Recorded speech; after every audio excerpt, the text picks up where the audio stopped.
Assalamu алейкум, қасиетті қылым артқан қырғыз елім. Құдай бұрса, біз Ақниет Аманат Қоғамдық фонду официалды түптөлгөнүбүзгө толук 2 жыл болду. 2 жылда эмне деген гана иштер болду. Кудайга шүгүрлөр болсун. Урматтуу мекендештер, биздин фонд 1 жыл мурун Жалал Абад жерине 8 үй бүлөгө салынып аткан муктаждар комплексти бүгүн сиздерге толук көргөзүп берген аракет кылайлы. Сөзүмдү кыскараак кылайын. Жумуштарды көбүрөөк көргөзөйүн мен. Ар бир семьялардын жумуштарын, ар бир семьялардын жашоочу үйлөрүн сиздерге бүгүн мен толук көргөзүп берсем. Жада калса, ушул жерде жашоочу 8 үй бүлө иш менен дагы камсыз болот деп келатам. Швейный цех бөлмөсү бар 2-чи кабатта, Кудай бурса, анын бардыгын алдыда көрөбүз иншалла. Жүрүңүздөр, анда эмесе. Буйруса, бир убактар келет. Мына ушул жерге, ушул варадага, дарбазага чыныгы муктаждар кирип, чыныгы муктаждар ушул жерде жашап, мына ушул муктаждардын дуасын ар бир элибиз келип алып турганда Алла Таала насип эткен болсун иншалла. Урматтуу достор, урматтуу мекендештер, муктаждар комплекси мына ушул жер. Кудай буйруса, 2 кабат сол тарабы, оң тарабы 1 кабат.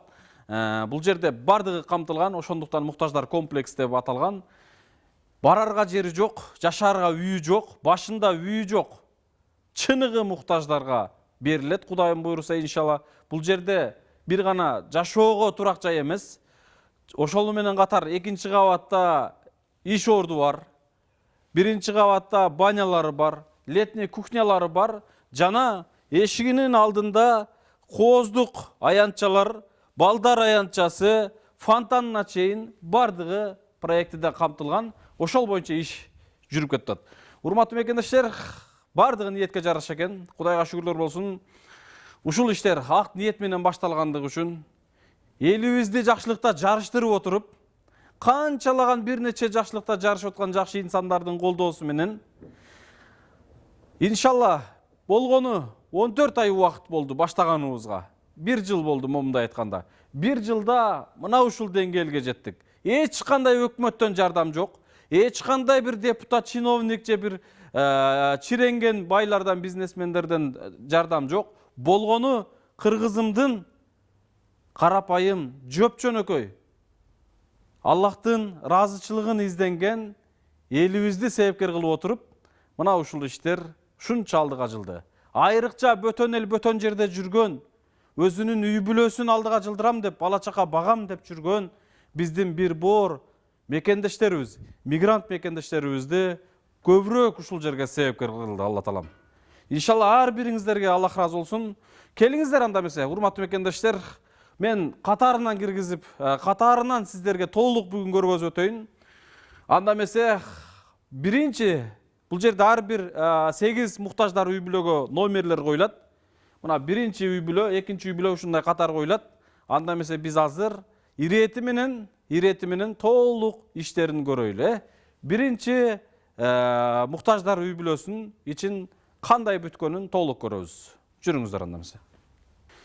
Мына буйруса, муктаждар комплексинин биринчи семьянын бөлмөсүнө баш багабыз.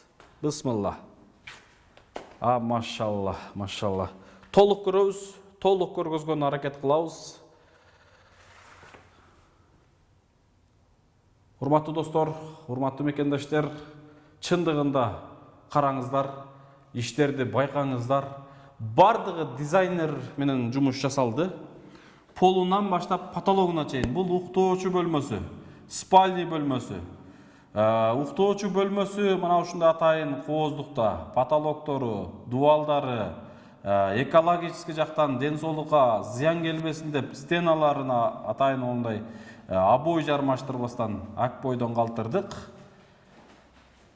Эшиктери заманбап, айнектери, өзүнүн электроточкалары.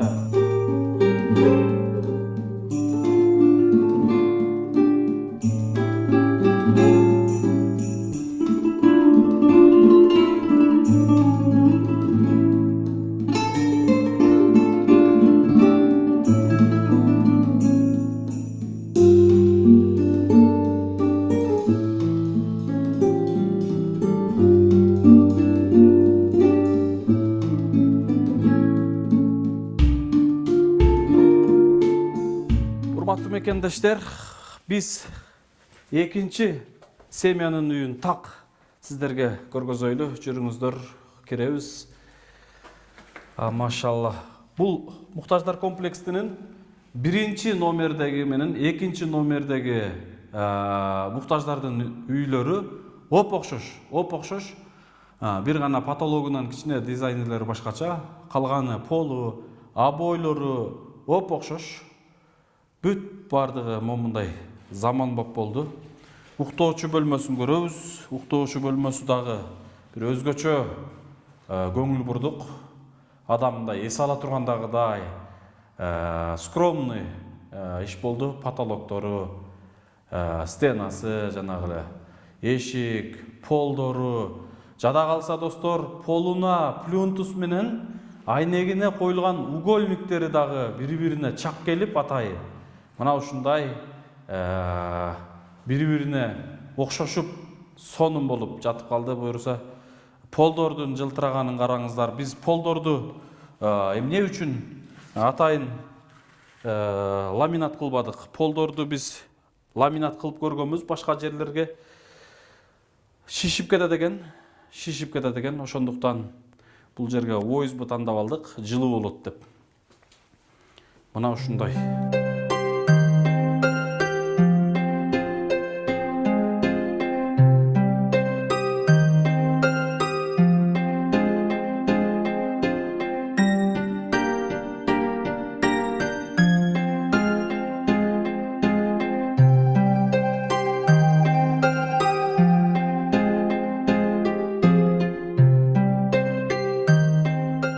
Достор, экинчи бөлмөнү дагы көрүп чыгалдык. Экинчи муктаждар үйүн.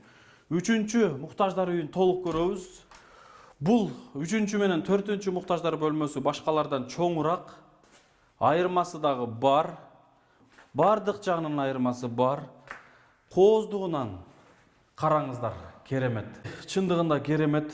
Бардыгы полдору, паровой отоплениясы, эшиктери, обойлору, потолоктору бири-бирине чак келгенин караңыздар. Могул обой өтө кооз чыкты, чындыгында. Өтө кооз чыкты. Бул жерде көбүрөөк балдары бар семьялар жашайт. 3-чү бөлмө менен 4-чү номердеги муктаждар бөлмөлөрүндө көбүрөөк балдары бар жашайт. Бунун биз уктоочу бөлмөсүндө дагы өтө кылдаттык менен карайлы. Өтө этияттык менен карайлы. Чындыгында көз тийбесин. Машалла, мынакей.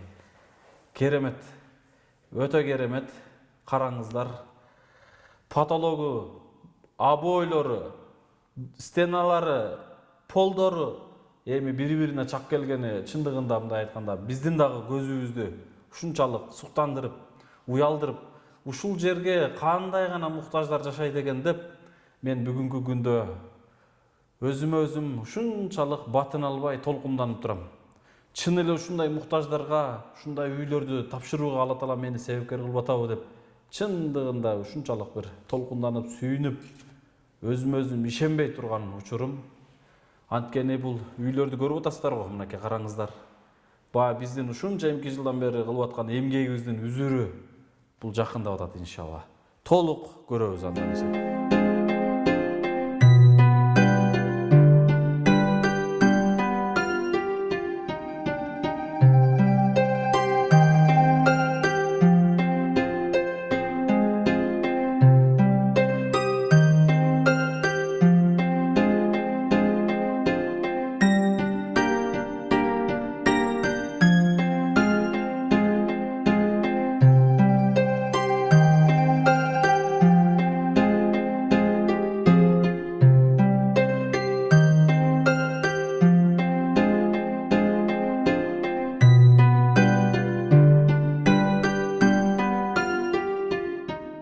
Достор, туугандар, муктаждар комплексинин 3-чү менен 4-чү номердеги үйлөрү мына ушундай чоңураак бөлмөдө салынган. Себеби бул бөлмөлөргө көбүрөөк балдары бар муктаждар кирет деп ушундай проектиде жасалган. Мынакей достор, муктаждар комплексинин 4-чү семьяга бериле турган 4-чү номерде үйүн толук көрөбүз. Өтө кылдаттык менен караңыздар. Чындыгында керемет. Караңыздарчы, бул обойлорду караңыздар. Дуалдарын байкаңыздар. Бул жерге бүт дуалдарына обойлору бүт эмес. Көпчүлүк обойлор Россиядан келди. Потолоктун дизайнерин караңыздар. Атайын кыргыздын орнаменттери коюлуп, момундай парабойлоруна чейин бүт бардыгы бири-бирине чак келип, эми укмуш. Чындыгында бул жерге келип аткан инсандар бүгүнкү күндө момундай баасын берип атышат. Байлардын үйүндөгүдөй жасапсың го медер деп өтө суктанып кетип атышат. Чындыгында байлардын үйү дагы мынчалык жасалбаган үйлөр бар. Кудайым ушундай чыныгы муктаждарга ушул үйлөрдү насип эткен болсун. Керемет. Толук баа берип карайбыз жумушту. Бул уктоочу бөлмөсү болсо өтө баандай скромный эле болду. Ушундай водомицон бойдон калды, потолоктору, дуалдары скромный бойдон калды.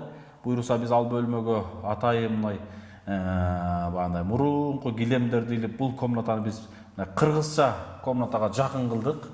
Кыргыз үйлөрүнө жакын кылдык. Кудай буйруса мына ошондой жасалып, кыргыздын нукура инсандары ушул жерде жашайт иншалла. Чыныгы муктаждар.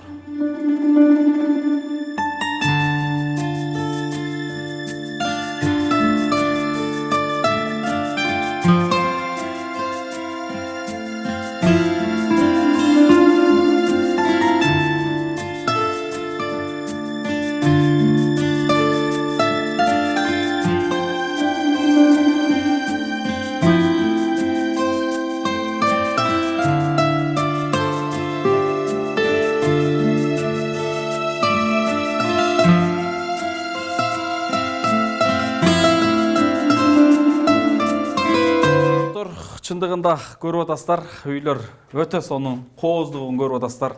Биринен бири өтөт. Эми болсо 5-чи бөлмөгө толук көңүл бурабыз. Мынакей достор, бул 5-чи муктаждардын үйү, 5-чи номердеги муктаждардын үйү.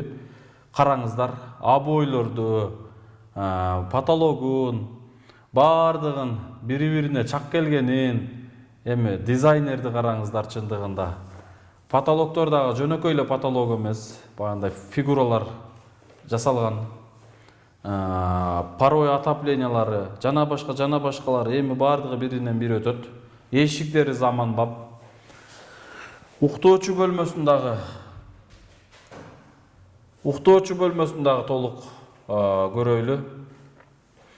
Бул уктоочу бөлмөсү дагы негизи муктаждар комплекске ар бир семьяга 2ден бөлмө берилген болсо, бир бөлмөсүн биз обой жармаштырбадык, водомицон бойдон калтырдык. Себеби экологически адамдын ден соолугуна зыян азыраак тийсин.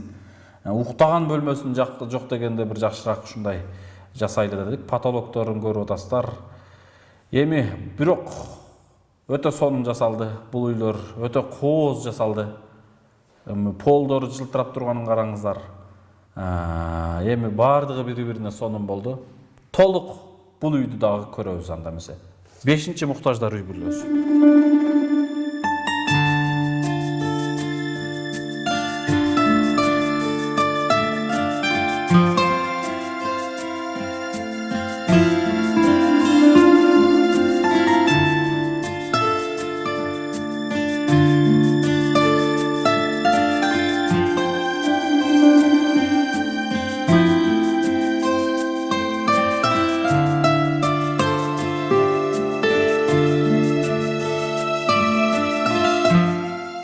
Урматтуу кыргыз элим, мынакей көрдүңүздөр, муктаждар комплексинин 1-чи кабатында 6 семья жашайт, 6 семья. 6 семьянын 5 семьянын үйүн биз толугу менен көрүп бүтүп алдык. Ичи толугу менен ички отделкасы бүттү. Жана 2-чи кабатында дагы 2 семья жашайт. Жана иш бөлмөсү да 2-чи кабатында жайгашкан. Алары дагы ички отделкасы толугу менен бүттү. Урматтуу мекендештер, бир жумушка көңүл буруп, бир жумушту алдыга жылдырам деп, ошого гана баягындай күч аракетиңди ошол жака буруп, ошол жака эле көңүлүңдү буруп алсаң, ал иш сен ойлогондой убакта, сен ойлогондой болбой калат экен. Айтайын дегеним, ушул муктаждар комплексинин эң баягындай сыйлуу бөлмөсү, ушул 8 муктаждар үй бүлөнүн эң баягындай төрүндөгү бөлмөсү мына ушул 6 семья болчу. Бул 6 семьяга ким жайгашат? Биз бул жерде 8 семья жайгашкан болсо 8-ин тең толук биз азыр аныктап бүтө элекпиз. Комиссия чечет. Болгону бир гана үй бүлөнү толук аныкталган. Бул деген Ош шаарында бетон гаражда жашап аткан 91 жаштагы Раджап чоң атабыз мына ушул жерде жашайт. Раджап чоң атабыздын үйүнө көңүл буруп, болушунча эртелек бүтүрүп, чоң атабызды башкалардан эртерээк алып келе берели деп аракет кылсак, бирок биз аракет кылгандагыдай негедир болбой атат. Себеби биздин көңүлүбүздөгүдөй ички ремонту болбой, бүгүнкү күндө азыр толук бүтө элек. Калган 7 семьянын ички отделкасы толугу менен бүттү. Бир гана ушу чоң атанын үйү калды. Эртең Кудай кааласа буну дагы усталар толук бүтүрүп, анан чоң атаны алып келебиз. Анда эмесе келиңиздер, чогуу күбө болобуз. Чоң атанын үйү кандай болду? Эмне үчүн кеч калып атат? Анткени башкалардын үйүнөн айырмасы бар, өзгөчөлүгү бар. Башкалардын үйлөрүнүн ичинде санузел, душ, раковина жок болгон болсо, чоң атанын үйүнүн ичинде бардыгы камтылган. Эч жакка чыкпастан ушул үйдүн ичинде гана жашоосун сонун өткөрөт иншалла. Жүрүңүздөр, чоң атанын бөлмөсүн толук көрөбүз. Бардыгы мынакей ордунда кетип баратат. Мынакей бул муктаждар комплексинин 6 номердеги үйү. Бул жерге ошол чоң атабызды жайгаштырабыз деп турам. Абою толук бүтө элек, полдору дагы толук бүтө элек. Кудай кааласа буну толук бүтүп алып, ичин толтуруп алып, анан чоң атаны алып келсек деген жакшы үмүт ниеттерибиз бар. Караңыздар, анда эмесе бардык иштерге жакшы маани бериңиздер. Потологу айрыкча өзгөчө, потологдору өтө өзгөчө. Чындыгында дизайнер башкача иштедик бул комнатага. Обойлору дагы өзгөчө. Бул обойлорду биз азыр эми кайрадан башкача стилде, кыскасы бул бардыгы обою кайрадан жаңыланып, кыскасын айтканда толук бүткөндө дагы сиздер менен бөлүшөбүз. Толук бүткөндө бөлүшөбүз. Экинчи бөлмөсү боюнча айта кетсек, мына ушул экинчи бөлмөсү чоң атанын уктоочу бөлмө кылса деле болот. Мына ошол бөлмөнү биз атайын санузел кылып бөлүп алдык. Ичин толук көрөбүз. Санузели, унитаздары жана башкалары жайгаштырылып элек. Кафелдери толук бүттү. Ушундай кымбат, заманбап кафелдерди кылып алдык. Аристондору бардыгы келген. Унитаздары жана башкалары бардыгы келген. Болгону орнотуп бүтө элекпиз. Буларды орнотуп бүткөндөн кийин, сууларга улагандан кийин, суулар чыгарылгандан кийин чоң атабызды алып келип киргизсек боло берет иншалла. Ошондуктан биз ушунун баардыгын толук бүтүрүп алып алып келип атабыз. Чоң атаны алып келип алып, үстүндө иш кылып жүрбөстөнчү.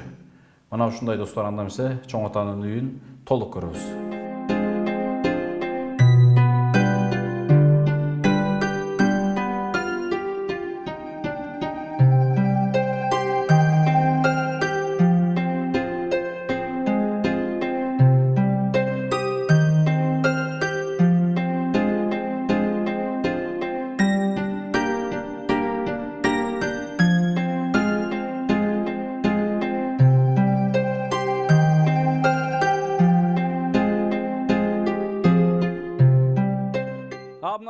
Урматтуу кыргыз элим, урматтуу мекендештер, жадабадыңыздарбы?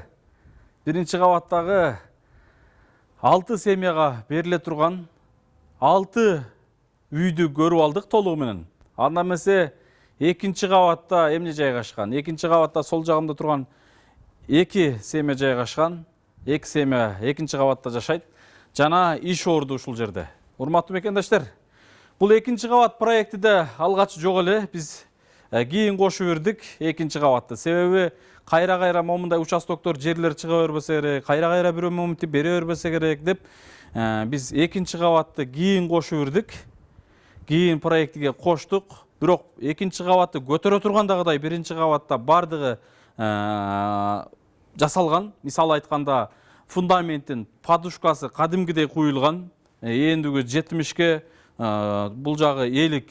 Кадимкидей подушкага отдельно 4-5 катар арматура токулган, российский арматура. Андан үстүнө дагы фундаменттин өзүнө дагы 4 катар арматура россиялык токулган. кайра эле ошол экинчи кабатты көтөрүп тура тургандагыдай биринчи кабаттын ар бир бурчтарына сесма бетон колонналар коюлган, сесма поиск регелдер коюлган. Кыскасын айтканда, Кудай буйрса, бардыгы бандай талапка жооп бере тургандагыдай. Эмне үчүн биз киргенде сол тарабын, көчө жакты караганда оң тарабын бир эле кабат бойдон калтырдык. Себеби бул жак күн чыгыш тарабы, күн чыккандан баштап батканга чейин ушул жактан көрүнүп турат. Бул жерди да көтөрүп койгон болсок, анда комплекстин алды капкараңгы болуп калмак. Күн дагы тийбей калмак, кыйын болмок. Ошон үчүн биз бул жак ушул бир кабат бойдон калды, жарымын 2 кабат кылдык буйрса. Кийинки муктаждар комплексин, кийинки областтарга сала турган комплекстерди биз дагы кошумчалай турган ушундай баягындай тажрыйба болуп атат, баягындай дагы проектлерди кошумчалап кете турган өздөрүнүн орду болуп атат буйрса. Мына азыркы күндө элибиз ушул жумуштан үлгү алып, Кудай буйрса бизден кеңеш сурап, канчалаган элибиз ушундай комплекс биз дагы салсак деп бүгүнкү күндө аракет кылып атышат. Жада калса кээ бирлер биздин момундай демилге инициативаларыбызды уурдап алып, муктаждар комплекс деп атап алып бүгүнкү күндө салып аткандар дагы, баштагандар дагы болуп атат экен. Эми Алла разы болсун барыңыздардан, бирок акыретти ойлоп салсак дейт элем. Акыретти ойлоп, Аллахтын ыраазычылыгын табуу максатта салсак дейт элем. Анан эптеп эле эл көрсүн деп эле, эптеп эле момундай кылып эле бүтүрүп коюштун кереги жок. Ар бир жумуш талапка жооп бере турган болуш керек. Элдин жардамы, элдин аманаты, элдин түнү уйкусун бөлүп, уктабай тапкан ырыскылары бардыгы орду-ордуна коюлуп, татынакай болуп иш жасалыш керек дейт элем. Мисал айтканда, мына комплекс фундаментинен баштап чатырына чейин ар бир жумушуна Кудайым буйрса, иншалла талапка жооп берет. Кирпичи, пышы кирпич, кадимкидей сесма поисктары, кадимкидей жыгачтары бүт бары карагай сасналар, тиникелер болсо момундай түстүү тинике плюс талшынасы дагы калың тиникелер. Темирлер, могу стойкаларды көрүп атасыздар, мына менин жанымда стойкалар көпчүлүк жерде 10-10 эле размер коюп коет. Булар 15-15 болуш керек. Калың, талшынасы дагы калың. Булардын ичине биз бетон дагы куюп чыкканбыз. Кыскасын айтканда, могул кармап турган перилалардын дагы темирлерин караңыздар. 4-4 эле простой эле темир кылып коюшат. А мына 6-4 калың темирлер. Эми айта берсе бардыгы, могул менин астында турган монолиттерини арматураны жыш кылып токуп салганбыз. Кыскасы могул жерге муктаждар комплексине жалпысынан бир 3000 метрге жакын арматура кетти. Кирпич болсо биринчи кабатка 60 миңдей кирпич кетти, экинчи кабатка 30 миңге жакын кирпич кетти.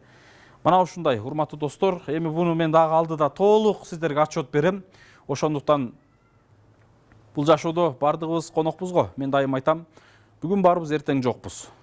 Ушул иштерди эртең ким кылды эле дегенде, дарегиңерге жаман сөз угулбасын деп, дарегибизге, биздин дарегибизге ар бир жумушту татыктуу жасалып атат да.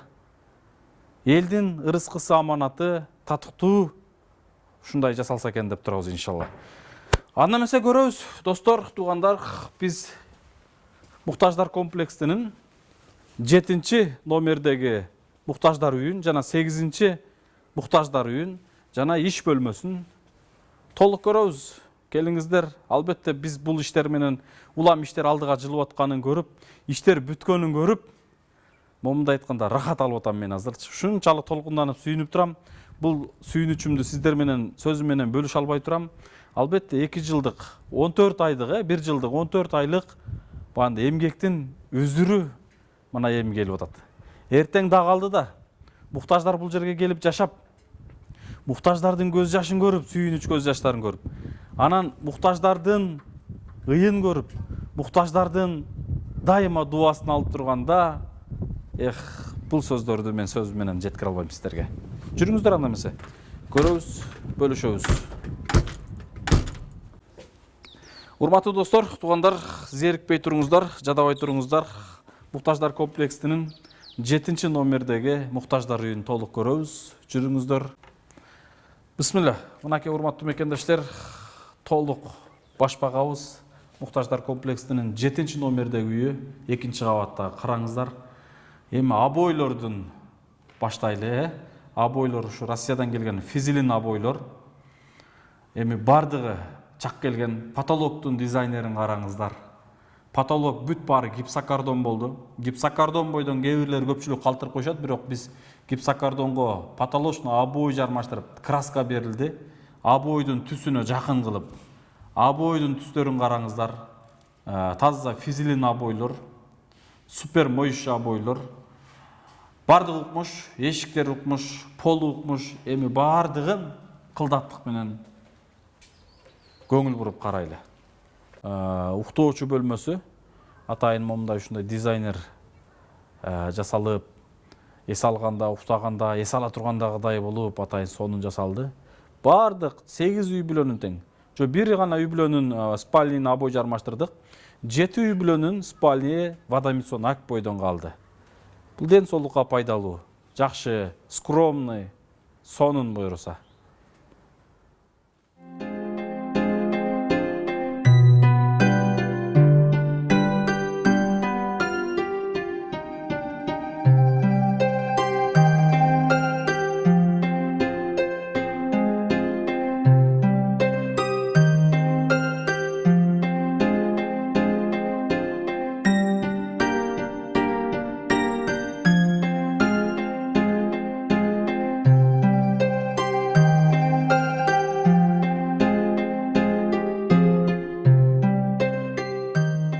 Урматтуу достор, мынакей экинчи кабатта жада калса эшиктери да өзгөчө ушундай бурон эшиктери коюлган.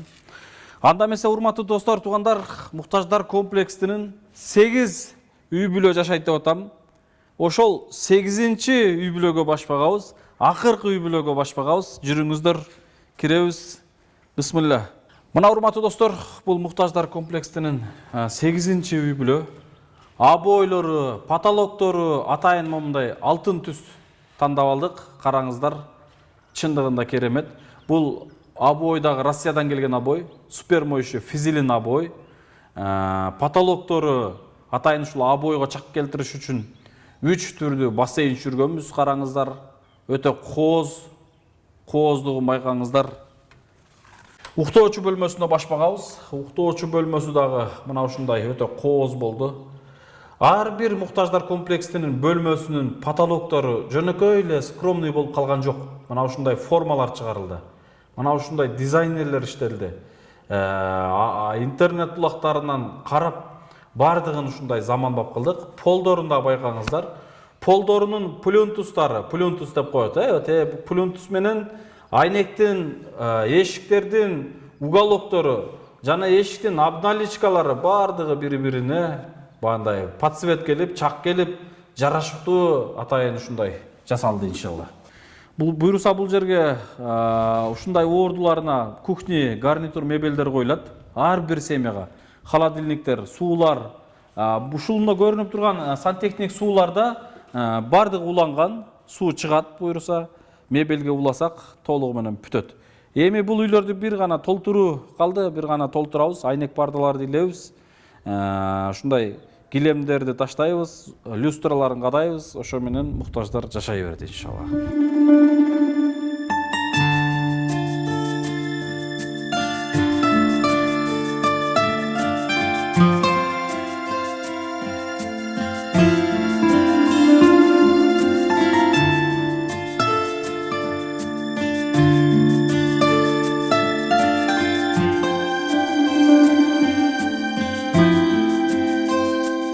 Урматтуу мекендештер, мынакей муктаждар комплексинин муктаждар жашоочу 8 үй бүлө жашай тургандагыдай үйлөрдүн ичин толук көрүп алдык. Кандай, урматтуу мекендештер, урматтуу достор, урматтуу колдоочулар, урматтуу Кыргызымдын чыныгы жоомарт берешен инсандары, биздин Ак ниет аманат коомдук фондунун чыныгы демөөрчүлөрү, колдоочулары, ушул комплекстин себепкерлери, канааттандыра тургандагыдай иш болуп турбу? Сиздердин жардамыңыздарга, сиздердин берген аманатыңыздарга, сиздер ойлогондогудай жумуш болуп турбу? Ушул боюнча бир бааңыздарды берип койсоңуздар, мен колдон келишинче аракет кылып атам. Колдон келишинче аракет кылдым. Сиздердин ар бир аманаттарыңыздарга, ар бир жиберген ырыскыңыздарга кыянат кылбастан, ушул элибиз жардам бергенине кийин ушул бүткөндө разы боло тургандагыдай болсо экен деп болушунча аракет кылдым. Иш жактыбы? Муктаждар комплексинин үйүнүн ички обделкасы жалпы комплекс негизи эле жактыбы? Ойдогудай элеби, урматтуу мекендештер? Чын жүрөгүңүздөрдөн айтыңыздар. Кемчилик болсо ушул экран аркылуу сөзсүз айтыңыздар. Бизди түздөчү сиздерсиздер. Бизди сиздер түздөп турасыздар иншалла. Мына ушундай достор. Эми муктаждар комплексинин 2-чи кабатында 2 семья жашайт. Жана мен сол жагымда турган ушул 8 үй бүлөгө лайыктуу жумуш орду камтылган. Жана менин оң жагымда чаканыраак намазканага дагы кызмат кылат. Жана ушул жерде Кудай буйруса чаканыраак кызмат офиске дагы кызмат кылат деп мына ушул чакан бөлмөнү атайын бөлүп койгонбуз. Кудай буйруса биз анда эмесе толугу менен көрөбүз. Муктаждар комплексинин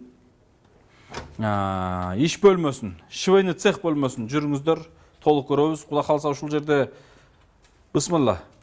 Муктаждар, жашоочу муктаждар 8 үй бүлө ушул жерде оокат кыла тургандай иш орду камтылган.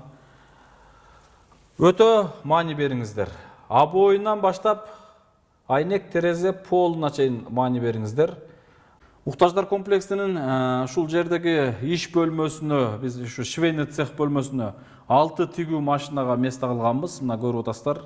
Каждый жерлерге мындай розеткалар, ток берүүчү электромамычалар коюлган. Ушул жерлерге бүт ушундай бандай тигүү машиналар коюлат, үтүктөрүнө чейин коюлат. Кудай кааласа ушул жерге машиналар коюлуп калса, бул ишке берилип калса, бул жер ушул жерде жашоочу муктаждарга гана кызмат кылат. Ушул жерде бир нерселерди тегип, кызмат кылып, бир ишке бандай бир нуукка салып койгон болсок, өздөрүнүн оокатын өздөрү кыла беришет иншалла. Жада калса бул жердеги жашоочу муктаждар өздөрүнө окшоп кечээ күнү муктаж болгондогудай чыныгы муктаждарга булар дагы жардам беришет жада калса. Момундай айтканда биз бул муктаждарга балыкты эле кармап берип койбостон кайырмакты бердик. Балыкты кармап, эми өзүңөр кармап тутуп жейсиңер деп. Мына ушундай достор, толук баа беребиз, ишти көрөбүз иншалла. Мынакей буйруса иншалла муктаждар комплексинин намазкана бөлмөсү. Жада калса ушул жердеги буйруса тамкомго же жана башкага кызмат кыла тургандай бир чаканыраак момундай офис сыяктуу дагы кызмат кылат деп бул бөлмөнү ушундай кылып ырастап койдук. Мынакей атайын кыргыздын туусу желегин потологубузга түшүрүп, жада калса могул эмелерине чейин кыргыздын орнаменттерин атайын түшүрдүк. Караңыздар, обойлорду, багеттерди, могул саймаларыны бардыгы сонун жарашты. Бул муктаждар комплексине буйруса көз тийбесин өзгөчө жасалды. Кыргызстаныбыздын туусу бийик болсун дайым. Кыргызстаныбыздын желеги дайым дүйнө жүзүндө желбиреп турсун. Иншалла биздин башкы максат ниетибиз Кыргызстаныбыздын туусунун катарында эле биздин Ак ниет аманат коомдук фондунун туусу дагы эл аралык деңгээлге чейин жетсин деп, бир гана Кыргыз элине, Кыргызстан элине эле эмес, Азия элине, дүйнөлүк деңгээлге чейин жеткиребиз деген жакшы ниеттерибиз бар. Ар түрдүү момун мусулман бир туугандарга кызмат кылсак деп бекем ниетте жүрөбүз иншалла. Мына ушундай достор. Мынакей урматтуу мекендештер, урматтуу достор, муктаждар комплексинин толугу менен көрүп алдык. Мынакей муктаждар комплексине жалпысынан 18 бөлмө бар. 18 бөлмө бар. Мына бардыгын сиздерге көргөзгөнгө аракет кылдым. Ичи толугу менен бүткөнүнө биз сүйүнүп, бул кубанычты, сүйүнүчтү сиздер менен бөлүшүп турам. Кудай буйруса, жакынкы күндөрдө муктаждар ушул жерге келип, жашап, ар бир жардам берген элибизге сонун кылып дуасын берип турса иншалла. Мына ушундай достор, бардыгы ордунда болду, иштерибиз көрүп атасыздар, сонун болду. Эми бул муктаждар комплексинин алдыдагы эмне жумуштары калды. Ички отделкасы толугу менен бүттү. Биз ушул бойдон тапшырбайбыз. Мен ушундай ниет кылып келатам. Башта эле ушул проекттерге камтыганбыз. Муктаждар бир сыйра кийим менен эле келип жашайт деп убада бергем. Мына ошол боюнча иштеп атабыз, аракет кылып атабыз. Биз муктаждар комплексинин ички отделкасын мен толугу менен бүттүкпү? Эми биз буйруса алдыда ичин толтурууга киришебиз. Жана сырткы травертини, эшигин алды стяжка брусчаткалары, аркасыга уже жасап атат. Банянын кафелдери, анан летний кухнянын 3 очоктору, мына ушул иштери бар. Дагы бул ички жумуштан сырткары дагы жана башка жумуштары бар. Мына ошолорду Кудай буйруса алдыда киришебиз, бүтүрөбүз. Эң негизгиси эми ичин толтуруп алышыбыз керек. Дагы баса белгилеп кетейин, кече Ошто жүргөнүмдө могул жерде башкы эшиктерибиз бар. 5 эшик 15 миңден 75 миң болот экен дегем. Дайыма жардам берген бир Жумагүл деген эжекебиз бар. Мына ошол Ак Тилекте жашайт. Ошол эжебиз туугандары менен биригип кече 40 миң сом акчасын берди. Жолдо тааныбаган эле бирөө токтотуп алып 2 миң сом акчасын берди. Дагы бир таксырыбыз, бир тууганыбыз 20 миң сом акчасын берди. Мына Ошто ошентип 62 миң сом акча ушул комплекске деп жардам берди. Мына ошолорду биз бириктирип алып, Кудай буйруса, ушул жерге 5 эшикке 75 миң сом кете турган эшикти биз азыр заказ бердик. Толугу менен өлчөп кетишти. Алдыда толтурабыз эми ичин. Айнек пардаларын илебиз, люстраларын кадайбыз. Эң башкысы кухня мебель, гарнитур. 10 миң, 12 миң, 14 миң сомго чейин экен. Ар бир семьяга кухня гарнитурларын коюп беришибиз керек. Ар бир семьяга бирден холодильник, бирден телевизор коюп беришибиз керек. Идиш аяктары толук дасторконуна чейин чечилген, бир тууганыбыз алып койгон. Кудай буйруса алдыда мына ушуларды киришебиз. Килем паластарындагы бир Мукарам деген эжекебиз алып беребиз деп турган. Төшөктөрүнө чейин толук толтуруп тапшырабыз иншалла. Мына ушундай достор, туугандар, муктаждар комплекси боюнча толук сиздерге отчет бергенге аракет кылдым. Алла таалам ушуга чейин канчалык колдогон болсо дагы да колдоосун токтотпосун. Сиздерге ошон элибизде дагы да себепкер кыла берсин. Ушул комплекс акыркы эмес, алгачкы гана болсун. Эми бул комплекс будан дагы чоң болуп, ар бир областтарга салына берсин. Мана ошол комплекстерге Алла таалам бизди жана сиздерди себепкер кыла берсин. Тынч болуңуздар, аман болуңуздар. Эгерде байланыш жана жардам берүү үчүн адрестер, номерлер экран алдына толук коюлат. Ошол жактан сунуш суроолор болсо сурасаңыздар болот. WhatsApp Элсон байланыш номер 705 мен 337790. Сбербанк карта Эрболот деп чыгат. Ошол жака колдон келишинче кол кабыш кылсаңыздар дагы деле болот иншалла. Тынч болуңуздар, аман болуңуздар. Ушул видеолорду башкалар менен бөлүшүңүздөр. Биздин Ак Ниет Аманат YouTube каналыбызга подписация болуп, каналыбызга катталыңыздар. Жок дегенде материально жардам бере албасак дагы морально колдоңуздар. Морально жардам бериңиздер. Дуа кылып туруңуздар иншалла. Рахмат барыңыздарга. Тынч болуңуздар. Ассаламу алейкум.